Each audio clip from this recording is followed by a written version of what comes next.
So here, people are confused. My website are showing for live traffic or not. So how do we can check my live traffic? So my code is active or not. First of all, my code is active or not. We can check for in the backend in your WP-admin channel. In this one, you can click for all-in-one SEO pack. Once you are showing for your ID here, that is called Google Analytics ID. The ID will be insert here.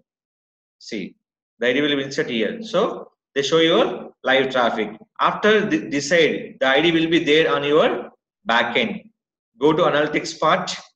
In the analytics part, every website we can check the live traffic will be where real time. Click for overview. Not only WordPress website, any website, the analytics will be working or not. The checking based on the your live traffic. That is called real time. There's a live traffic. The user coming for which location, the how much time will be spending, is active or not. Now just click here. I'm clicking for training.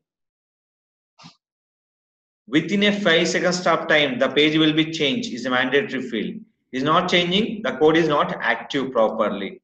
Now here, change. This is called, we can check for our WordPress website live traffic using on Google Analytics. They check by your backend coding. After the checking for live traffic on, go to Analytics, click for real time, click for overview option. After that, the coming location, traffic resource, content, event, conversion. We check the all option the real time in this scenario for Google Analytics. It's a very important from your create your live traffic.